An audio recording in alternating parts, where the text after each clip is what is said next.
ये पहली बार नहीं कहा है। बीजेपी के साथ हमने 25 साल निकाले। बीजेपी को जमीन से आसमान तक पहुंचाया हमने महाराष्ट्र में, सबको मालूम है। हमने गठबंधन का धर्म हमेशा निभाया, इतिहास गवाह है। लेकिन जो हुआ हुआ, लेकिन उद्धव साहब ने अपनी वेदना कल व्यक्त की है और ये सही है।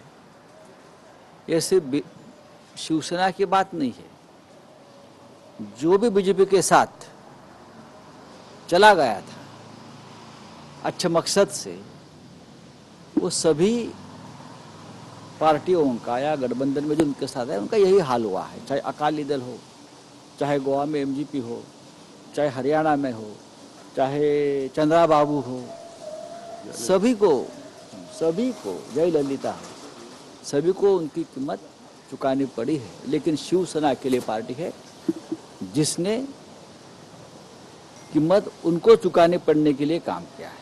एक ही पार्टी है।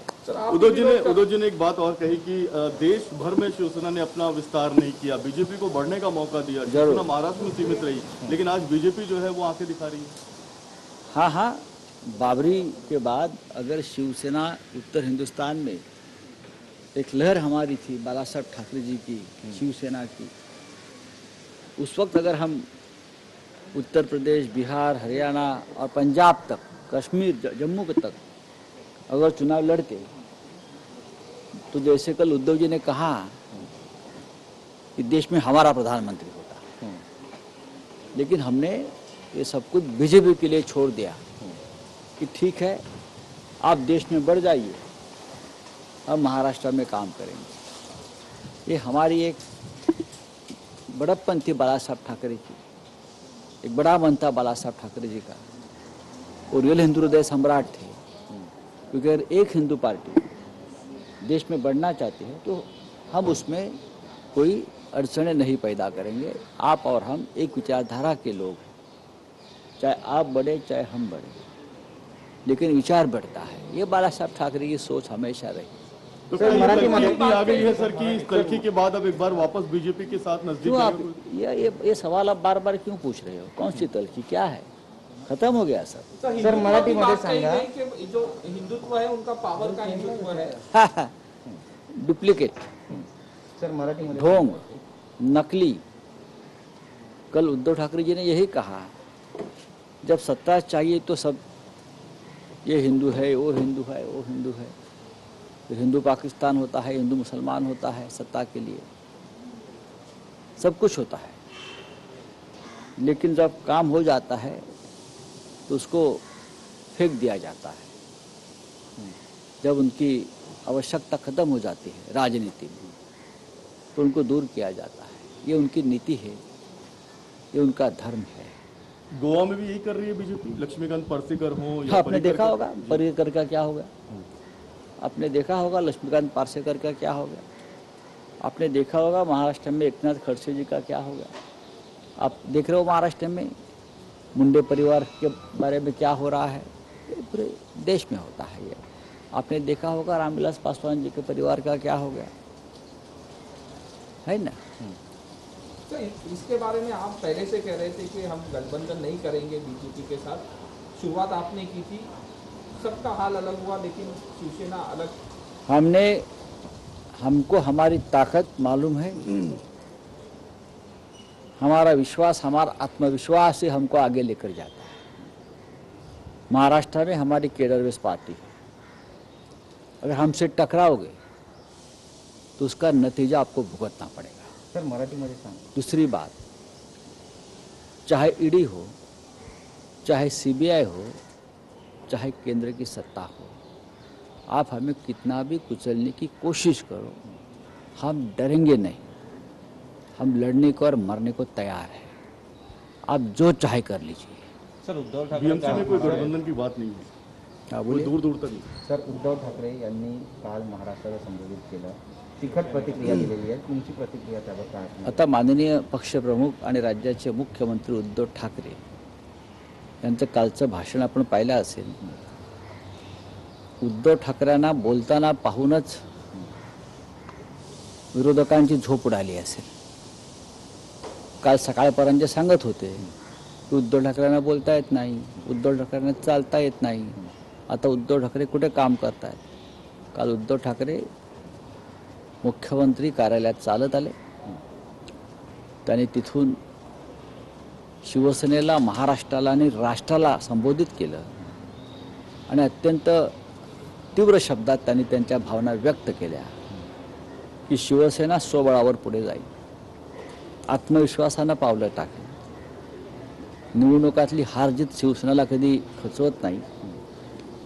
25 वर्ष भारतीय जनता पक्षाबरोबर युतीमध्ये आम्ही कसे सडलो या भूमिकेचा त्यांनी पुनरुच्चार केलेला आहे. मी हे किती तीव्र भावना त्यांनी व्यक्त केल्या.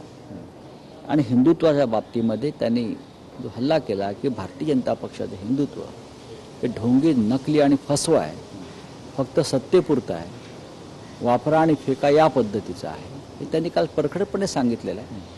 तर मला असं वाटतं शिवसेना पक्षप्रमुखांनी देशात एक स्पष्ट संदेश दिलेला आहे की शिवसेनेची पावलं दिल्लीच्या दिशेने पडत आहे. त्या देशामध्ये आता आम्हाला विस्तार करायचा आहे आणि त्यासाठी संघर्ष करण्याची, अडचणींशी सामना करण्याची आमची तयारी आहे. हा विस्तार सर नेमका कसा असणार आहे यासाठी काही प्रत्येक राज्यामध्ये आम्ही निवडणुका लढवू.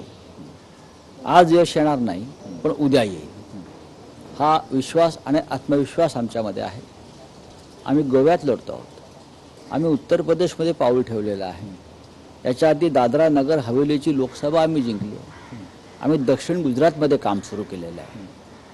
सर सगळ्यात महत्त्वाचं म्हणजे त्यांनी असं पण म्हटलेलं आहे कुठेतरी देवेंद्र फडणवीस आणि अमित शहा यांच्यावर निशाणा साधलेला आहे. ईडी आणि CBI बाजूला ठेवून जर लढायचं असेल तर आमना कसं असतं की अंगावरती वर्दी असेल पोलिसाच्या, बरं का, तर तो कोणाच्या अंगावर जातो, बेकायदेशीरपणे कामं करतो.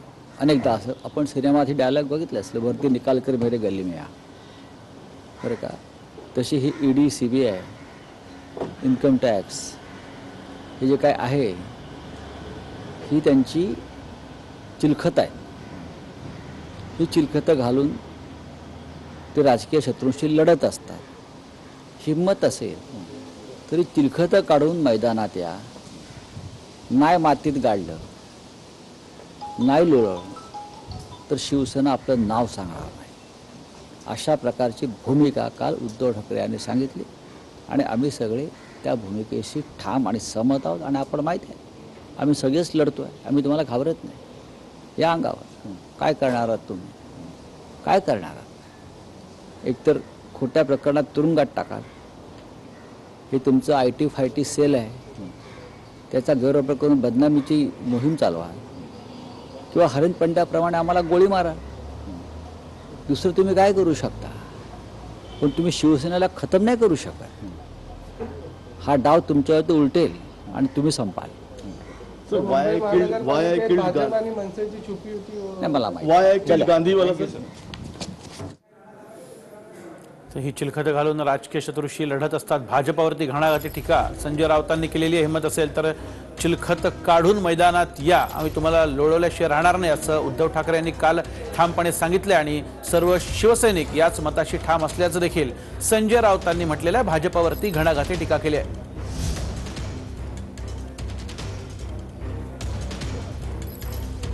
तर प्रत्येक राज्यात आम्ही निवडणुका लढवणार असं देखील संजय राऊतांनी स्पष्ट केलेलं आहे. आज ना उद्या यश मिळेल असं देखील त्यांनी ठणकावून सांगितलेलं आहे. संजय राऊतांचं हे वक्तव्य आपण बघतोय. संघर्ष, अडचणींचा सामना करण्याची आमची तयारी असल्याचं देखील ते म्हणतात.